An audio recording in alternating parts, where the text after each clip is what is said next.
তো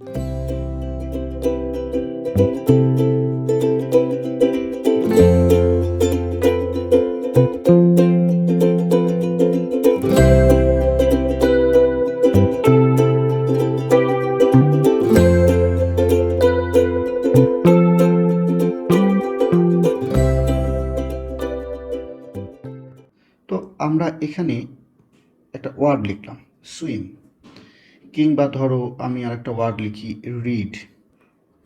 তো এগুলো কিন্তু ওয়ার্ড, কেমন? এখন আমরা এগুলোকে পার্টস অফ স্পিচ বলবো না। তো এই ওয়ার্ডগুলো দিয়ে আমি বাক্য লেখার চেষ্টা করি সুইম দিয়ে। তো সুইম দিয়ে যদি বাক্য লেখা হয়, এরকম একটা বাক্য লেখা যেতেই পারে যে she swims in the river. কেমন? সে নদীতে সাঁতার কাটে।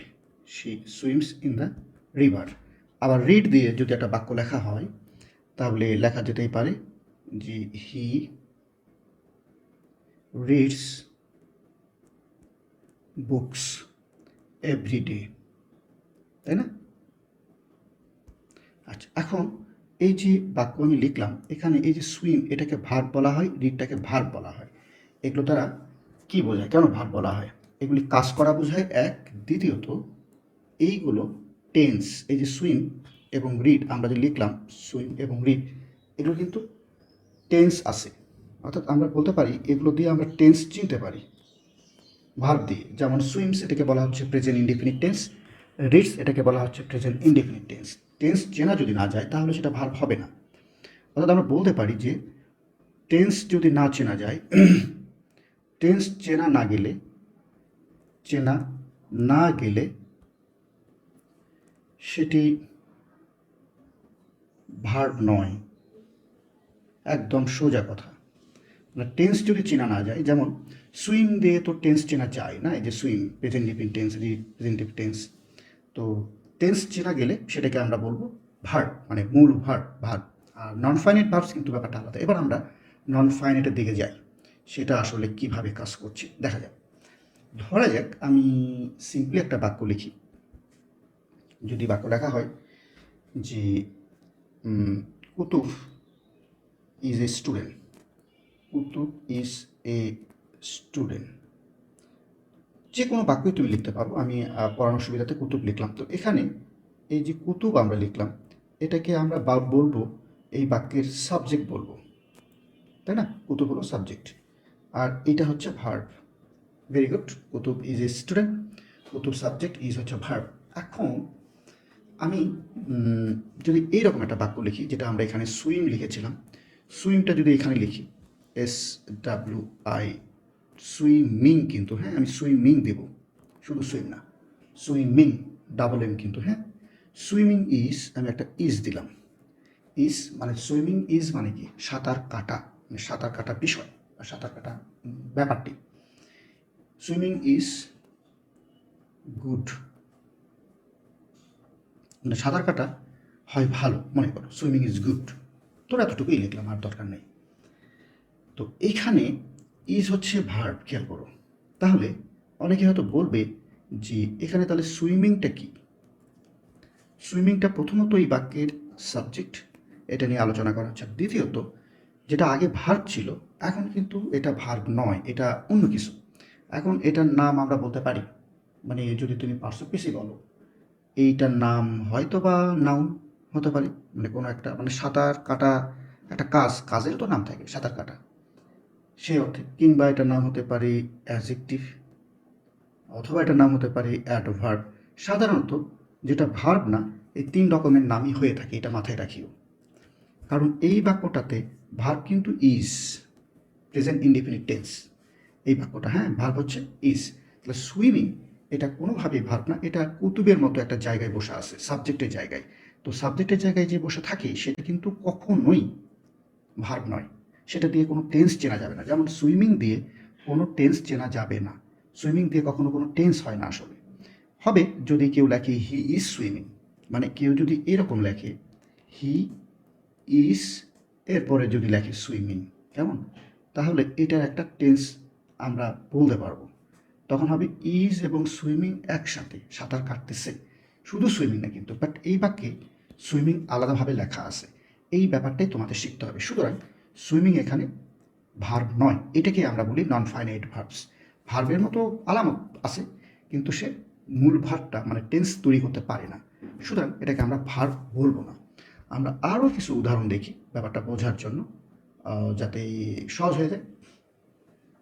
তাহলে আমরা এরকম শিখতে পারি যে ধরো যদি এখানে লিখি বয়, তোমরা বলবা এটা হচ্ছে একটা ছেলে। যদি আমি লিখি এখানে গার্ল, তোমরা বলবে এটা হচ্ছে মেয়ে। যদি আমি এখানে লিখি পেন, একটা লেখার জিনিস, তাই না? তো এগুলো সবই কিন্তু নাম, নাউন। কেমন? তাহলে নাউন, নাম সেটা বিভিন্ন রকম জিনিসের হতে পারে, স্থানের হতে পারে, অনেক কিছুরই তো নাম হতে পারে। এই নাউনটা অনেক কিছুর নাম হতে পারে। কেমন? এটা বোঝা দরকার আসলে। অনেক কিছুরই নাম হতে পারে, অনেক কিছুর নাম আছে। তো একইভাবে যদি ধরো কারোর মধ্যে ভালো কোনো গুণ আমরা দেখি, আমরা বলতে পারি সে ব্যক্তিটা অনেস্ট বলতে পারি, তাই না? এই অনেস্টি এটাও কিন্তু একটা নাম, সততার নাম। এটা একটা সততা, সেটাও কিন্তু একটা নাম, যেটা আসছে কোথায় থেকে? অনেস্ট থেকে। অনেস্ট হচ্ছে একটা গুণ, তাহলে গুণেরও নাম হলো অনেস্ট, তাই না? তাহলে কেউ যদি বলে যে খাওয়া দাওয়া একটা কাজ, মনে করো ইট মানে হলো খাওয়া দাওয়া, ইট এটা হলো কাজ, কাজ করা বোঝায়। আই ইট, ধরো আমি বললাম যে আই ইট রাইস, আমি ভাত খাই। তো এখানে এই ইট দিয়ে কি বোঝাবে? একটা কাজ করা বোঝাবে, তাই না? রাইস মানে কিন্তু একটা খাবারের নাম, আর ইট মানে কিন্তু কাজ করা বোঝাবে, মানে ক্রিয়া। এটা তার কাজ করা বোঝাবে, একটা ক্রিয়া বোঝাবে ইট। আচ্ছা, ভেরি গুড। এখন খাওয়া কাজটা, খাওয়া কাজেরও একটা নাম, মানে ক্রিয়ারও একটা নাম। তো সেটা যদি আমরা বানাতে চাই, তাহলে আমরা লিখব ইটিং। ইটিং মানে খাওয়া যে কাজটা, ইটিং ইজ মাই, ধরো হবি। ইটিং হচ্ছে ওর খাওয়া দাওয়া, শখ। তাহলে এখানে ভার্ব কিন্তু এইটা, আর ইটিং কিন্তু খাওয়া কাজের নাম বোঝালো, মানে খাওয়া কাজটা, এই কাজটার নাম হচ্ছে ইটিং, খাওয়া কাজ বিষয় বা ব্যাপারটা। তাহলে দেখো যে এই যে আইএনজি যুক্ত হয়ে এই জায়গাটা কিন্তু সাবজেক্টের। তো সাবজেক্ট অবজেক্ট বিষয় আমি বলতে চাচ্ছি, আমি বলতে চাচ্ছি যে ভার্বের সাথে আইএনজি যুক্ত হয়ে সেটা নামও হতে পারে, ওই ক্রিয়ার নাম। এই জন্য আমরা বলে থাকি যে ভার্ব প্লাস আইএনজি যদি হয় কোথাও, সেটা কিন্তু নাউনের মতো হতে পারে। আর নাউনের মতো যদি হয়, ওইটার নাম বলা হয় জিরান। হ্যাঁ, ওটাকেই বলবা তুমি নন ফাইনাইট, মানে যেটা জিরান সেটাই নন ফাইনাইট, এটা কোনো ফ্যাক্টর না। ব্যাপারটা হচ্ছে ভার্বের সাথে আইএনজি যুক্ত হয়ে, অর্থাৎ এই যে ভার্বের সাথে আইএনজি যুক্ত হয়ে নাউনের মতো হয়ে যায় অর্থটা। হ্যাঁ, এটাই আমরা আজকের আলোচনা থেকে ভালো রকম শিখতে চাচ্ছি। এরপর দেখো আমরা আরও একটা উদাহরণ লিখি, কারণ উদাহরণ লিখলে ভালো হয়। ধরো কেউ যদি বলে যে আই এনজয়, আমি উপভোগ করি, তাই না? আই এনজয় বুকস, মানে বই উপভোগ করি। ধরো কথার কথা আর কি, সংক্ষেপে লিখে নাও। তাহলে এটা তো অবশ্যই ভার্ব হবে। এখন কেউ যদি বলে আই এনজয় রিডিং, মানে পড়াটা উপভোগ করি, মানে পড়ার বিষয়, তাহলে এটা কি হবে? এটা হবে নন ফাইনাইট ভার্ব, তাই না? নন ফাইনাইট, তাহলে এটা হবে ভার্ব। ব্যাপারটা বোঝা গেছে? এখানে যদি এটা নাউন হয়, বুকস তো নাউন, বই একটা উপকরণ, তাহলে এটা হচ্ছে একটা কাজের নাম, রিডিং, এটা হচ্ছে ভার্ব। ঠিক ব্যাপারটা এই রকমই। এখন এইভাবে তুমি যত লিখবে ব্যাপারটা ক্লিয়ার হয়ে যাবে। এখন ধরো তুমি যে বলো যে আই এনজয় রিডিং, এর সাথে আমি রিডিংয়ের সাথে আরও কিছু যুক্ত করবো, এটা তো তুমি করতেই পারো। আই এনজয় রিডিং বুকস করতে পারো, নভেল দিতে পারো, অনেক কিছু দিতে পারো। ঠিক একই রকমভাবে আমরা যদি এরকম বাক্য লিখি, দে মানে তারা প্রশংসা করেছিল, অ্যাডমায়ার্ড, দে অ্যাডমায়ার্ড, দে অ্যাডমায়ার্ড, তারা প্রশংসা করেছিল কি? হার, হার মানে তার, হার মানে তাকে না, এর সাথে আমরা আরও কিছু জিনিস যুক্ত করবো। হার কুকিং মনে করো, তাহলে দে অ্যাডমায়ার্ড হার কুকিং। খেয়াল করো, এটা কিন্তু ভার্বের কাজ করছে, টেন্সের কাজ করছে, ভার্বের কাজ করছে। আর হার কুকিং, পুরো জিনিসটা খেয়াল করো, হার কুকিং তার রান্না বান্না, এখানে কিন্তু কুক না, হার কুকিং। কারণ এখানে কুকিং মানে রান্না বান্না কাজটা বোঝাচ্ছে, সেই কাজের নামটা বোঝাচ্ছে। I admire her cooking, not her cooks, her cooking. মনে রাখতে হবে যে একটা সিম্পল সেন্টেন্সে, মানে একটা সিম্পল সেন্টেন্স, কেমন একটা সিম্পল সেন্টেন্স, যেটা সিম্পল সেন্টেন্স কি, একটা ভার্ব একটা সাবজেক্ট, একটা সিম্পল সেন্টেন্স বা বলতে পারো একটা ক্লজ, CLAUSE ক্লজ, একটা সিম্পল সেন্টেন্স বা একটা ক্লজ বলতে পারো। সেখানে কি একটাই কি থাকবে, টেন্স থাকবে, একটাই টেন্স বা ভার্ব থাকবে। এবং তোমরা দেখো গণনা কিন্তু তাই করতেছে। তাহলে কি বললাম ওর কথাটা, যে একটা সিম্পল সেন্টেন্সে, যেটাকে আমরা স্বাধীন ক্লজ, এই যে ক্লজও বলতে পারো, আবার সিম্পল সেন্টেন্সও বলতে পারো, সেখানে কি থাকবে, সেখানে কিন্তু একটাই টেন্স থাকবে। যেমন এখানে একটাই টেন্স, এখানে একটাই টেন্স, এখানে একটাই টেন্স, এরপরে আর কিন্তু থাকবে না। তারপরে যদি তুমি আনবাট অর দিয়ে আর একটা সিম্পল ক্লোজ, সিম্পল সেন্টেন্স বা ক্লোজ লেখো, সেটা আলাদা কথা। তো এই পর্যন্ত যদি তুমি বুঝতে পারো তাহলে সেন্স কিছুটা তোমার ক্লিয়ার হওয়ার কথা। এরপরে আমরা আরও কিছু উদাহরণ দেখব। যেমন আমরা বলি না যে কোথাও যদি প্রিপোজিশন দেখি, তারপরে ভার্ব থাকলে আইএনজি হয়ে যায়, আসলে কেন হয় সেটা একটু দেখা হোক আজকে। এটা তো সূত্র, প্রিপোজিশন থাকলে তারপরে ভার্ব থাকলে আইএনজি হয়। আচ্ছা হোক, আমরা একটা বাক্য লিখি, আরও দেখি সহজ করে বোঝা যায় কিনা। আই অ্যাম, কেউ একজন বলতেছে আমি ক্লান্ত, আই অ্যাম টায়ার্ড বলতেই পারে, I am tired, I am tired, I am tired যদি বলে, তাহলে ভার্ব কিন্তু এখানে চলে আসলো, প্রেজেন্ট ইনডিফিনিট টেন্স, এই অ্যাম শর্টকাট আই অ্যাম। তাহলে আই অ্যাম টায়ার্ড, কী বিষয়, কোন বিষয়টা, টায়ার্ড অফ, মনে করো ওয়ার্কিং, টায়ার্ড অফ ওয়ার্কিং, খেয়াল করো। তো এইখানে এই যে এটা কিন্তু ওয়ার্ক একটা ভার্ব ছিল মূলত। তো এই ভার্বটাকে আমরা কী করলাম, নাম বানালাম। নামটা কি, কাজের নাম। সেই কাজটা ওয়ার্কিং, কাজ করা বোঝায়, আবার কাজের নামও বোঝায়, দুটোই কিন্তু। যেমন ওয়ার্ক যখন দেবে তখন সেটা ভার্ব হয়ে যাবে, বাক্যে ভার্বের মতো ব্যবহার হবে। আর এই যে এখানে ওয়ার্কিং, এটা কিন্তু নাউন, নাম, ওই কাজেরই নাম বোঝাচ্ছে। তাহলে আমি যে ক্লান্ত, এটা ভার্ব, সেটা ওই কাজের ব্যাপারে, হ্যাঁ, কাজ করা ক্রিয়াটার নাম। এই জন্য আমরা বলে থাকি যে প্রিপোজিশনের পরে, যে প্রিপোজিশন এর পরে যদি কোনো ভার্ব থাকে, সেটা নাউন হয়ে যায়, নাম হয়ে যায়, কারণ সেই বাক্যে অলরেডি একটা ভার্ব বা টেন্স আসেই, এটা কিন্তু টেন্স। আমি আগেই বলেছি, যেটা আসলে সত্যিকারের ভার্ব সেটা কিন্তু আসলে টেন্স পরিচয়টা বহন করে, আর যেটা ভার্ব না, দেখতে মনে ভার্ব বলে, সেটা কিন্তু টেন্স নাই, ব্যাপারটা কিন্তু এই। তো সত্য বলে সত্য, ব্যাপারটা বুঝে পড়লে বুঝে, বোঝার ব্যাপার। তাহলে এই পর্যন্ত যেটা বোঝা যাচ্ছে যে আইএনজি দিয়ে আমরা কি করতে পারি, একটা ভার্বকে নাউন বানাতে পারি, তাই না, এটা সম্ভব।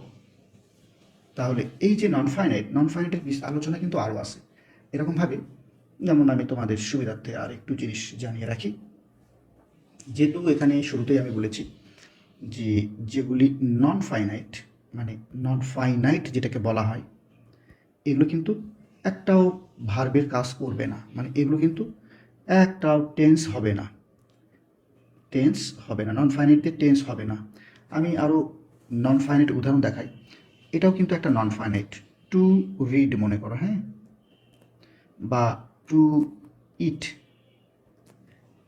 বা টু গো। তো এইগুলো দিয়ে বাক্য বানাও, দেখো কেমন হয়।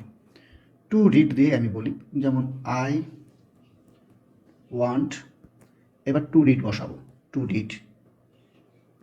তো এখানে এই যে টু রিড বসালাম, যেটা এখানে টু রিড ছিল, আমি বসিয়ে দিছি, কিন্তু খেয়াল করো এই বাক্যে তুমি যখন টেন্স ধরবে, এটা দিয়ে টেন্স ধরতে হবে, আই ওয়ান্ট, আমি চাই, তখন বলবা এটা হলো present indefinite tense. But to read দিয়ে কিন্তু টেন্স ধরা যাবে না, তুমি ভাববেও না। ঠিক একই রকমভাবে টু ইট দিয়েও তাই, I want to eat, I want to eat. তাহলে ইট দিয়ে কি হচ্ছে, এটা কিন্তু টেন্স হবে না, তুমি টেন্স ধরবে এটা দিয়ে, ব্যাপারটা কিন্তু ইজি, একদম ইজি। আচ্ছা, তাহলে এটা দিয়েও তাই। এবার যদি কেউ এরকম লেখে, ধরো ইটিং, যেটা আমরা কিছুক্ষণ আগে দেখে আসলাম, বা ধরো রিডিং, এরাও কিন্তু ভার্ব হবে না, এরাও কিন্তু ভার্ব হবে না, মানে টেন্স হবে না। যেমন এর আগে তো আমরা দেখলাম আই এনজয়, আমি উপভোগ করি, ধরো রিডিং, পড়া। তো এইখানে তুমি টেন্স কোনটা দিয়ে ধরছো, এটা দিয়ে কিন্তু টেন্স ধরছো, এটা দিয়ে টেন্স ধরতে শিখতেছো। বাট এটা কি, এটা কিন্তু নাম। তো নাম দিয়ে তো টেন্স ধরা যাবে না, কাজের নাম মানে এই রিডটার নাম, রিডিং, এই আর কি বিষয়। তাহলে আই এনজয় রিডিং, আমি পড়ালেখার ব্যাপার বা বিষয় উপভোগ করি। তো এরকমভাবে নন ফাইনাইট কিন্তু আরও আছে। তাহলে টু দিয়ে একটা নন ফাইনাইট করা যায়, যেটা দেখলাম আমরা। আবার এটা দিয়ে নন ফাইনাইট হয়, তাই না? আবার টু দিয়েও নন ফাইনাইট হয়। তো এটাকে বলে ইনফিনিটিভ, এটাকে বলে জিয়ার্ন, এরকম আরও নাম আছে। তো নামগুলো আমরা শিখে নিতে পারবো, আগে জানা দরকার আসলে। আবার আরেকটা দেখো নন ফাইনাইট, কেউ যদি বলে যে গন কিংবা ইটেন, হ্যাঁ, এগুলো দিয়েও কিন্তু তুমি টেন্স ধরতে পারবে না। এটা কোন টেন্স বলতে পারবে? পারবে না। এটা কোন টেন্স বলতে পারবে? পারবে না। এগুলো দিয়ে টেন্স হয় না। হ্যাঁ, যেমন ধরো কেউ যদি বলে যে গন দিয়ে, ধরো সে বাক্য যদি এইভাবে লেখে, আই হ্যাভ গন, এটা টেন্স ধরতে গেলে তোমাকে কিন্তু পুরোটা বলতে হবে না, এটা, তাহলে কিন্তু টেন্স আসবে। খেয়াল করে দেখো, তোমরা এটা কিন্তু জানো আসলে। হ্যাভ এবং গন মিলে প্রেজেন্ট পারফেক্ট টেন্স হয়েছে। বাট শুধু কেউ যদি গনের দিকে তাকায়, এই গন মানে আই গন, এটা দিয়ে কোনো টেন্স হবে না, কোনো বাক্য হবে না। ব্যাপারটা কি বোঝা গেছে? যাওয়ার কথা। ইটেনও কিন্তু সেম, আই হ্যাভ ইটেন বললে তখন হবে প্রেজেন্ট পারফেক্ট টেন্স, তাছাড়া কিন্তু হবে না। তো মোটামুটি আমি চেষ্টা করলাম যে তোমাদের আসলে আজকের এই ক্লাসের ভিতর দিয়ে তোমার বিষয়গুলো কিভাবে হয়, বিশেষ করে নন ফাইনাইট, সেটা আমার মনে হয় তোমরা বুঝে গেছো। আশা করি তোমাদের ব্যাপারটা ক্লিয়ার হবে। Thank you very much.